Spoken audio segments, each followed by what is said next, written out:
Well, a very good evening. This is it. The Riga Conference 2016 is over.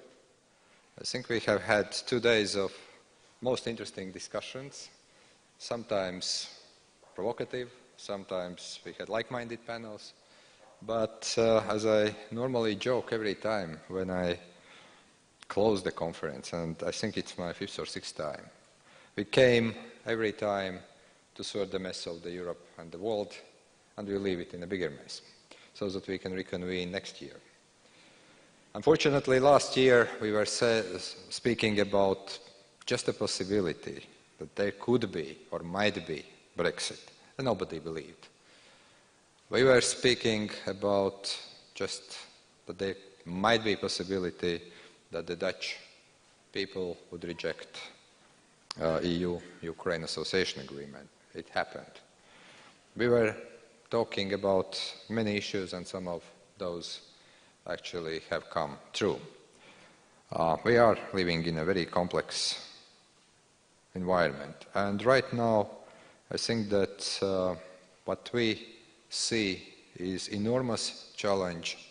On one hand, how to fix our own house, which is called European Union, how to deal with the divorce process when it comes to Brexit, how to deal with more assertive countries in the east of European Union, how to deal with the whole southern neighborhood.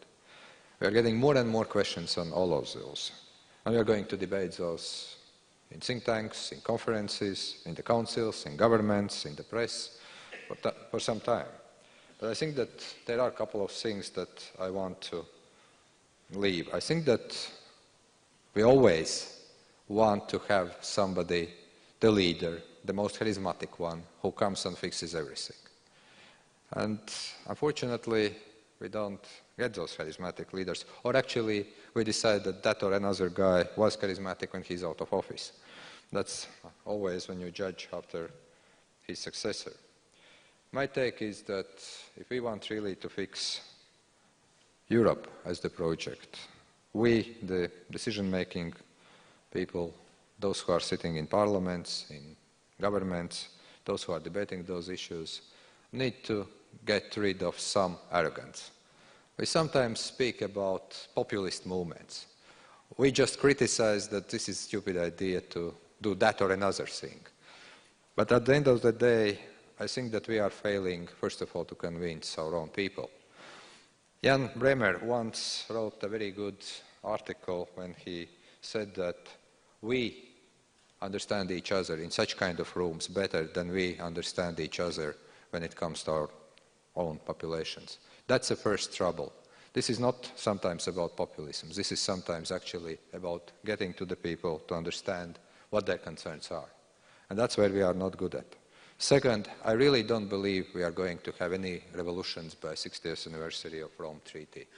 I think that we should understand we need to work patiently, step by step, to fix some of issues when it comes to Eurozone, when it comes to the security, when it comes to the jobs, when it comes to Schengen zone, when it comes to migration. There are not going to be magic solutions. And that's something that more and more people should understand. And we should somehow involve people, involve also those whom we consider sometimes as populists, even if such kind of crowds as ours see this as not needed. Finally, we cannot blame people for their fears when it comes to globalization. You can't blame people who are against migration if they have never dealt with integration, the case here in Latvia. You shouldn't make kind of pronouncements about other countries trying to accommodate refugees that they are blowing up European unity. A lot of problems that have been created out of our own making, and only us can address them. Finally, with free trade. Again, I believe that partly the troubles we are getting now with Canadian-European Free Trade Agreement, the troubles we are having with TTIP, most probably the troubles we are still addressing with EU-Ukraine Association Agreement is also the fear of globalization. We are always talking about great GDP numbers.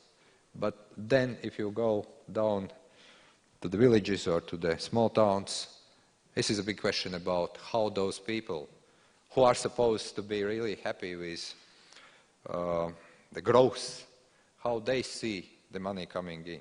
Latvia has been referred, as Karl said, a success story made by the less charismatic former Prime Minister.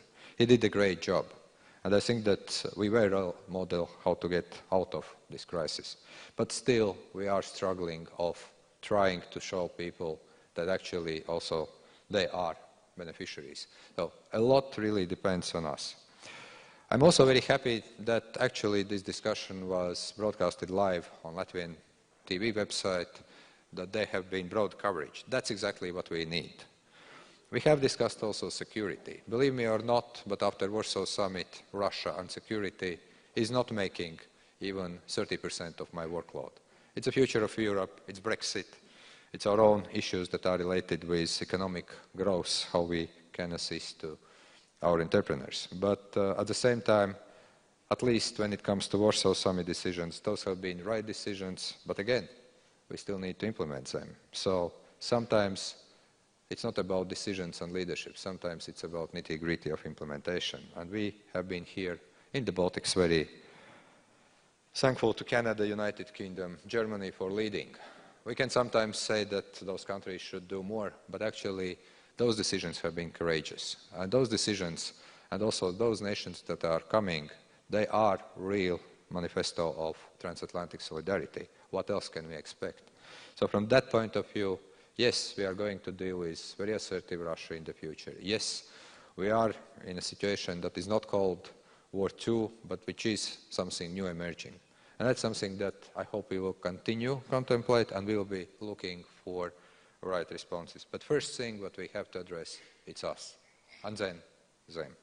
With that, thank you very much to organizers, to participants, to all the sponsors you have been seeing on this list. I really enjoyed the last panel, as always.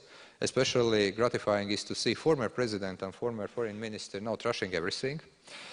When I retire, I would be very happy also to have some word I can't afford in this official capacity, but I really want to thank everyone, moderators, participants, for your active participation. This conference is officially closed. See you at the reception. See you next year.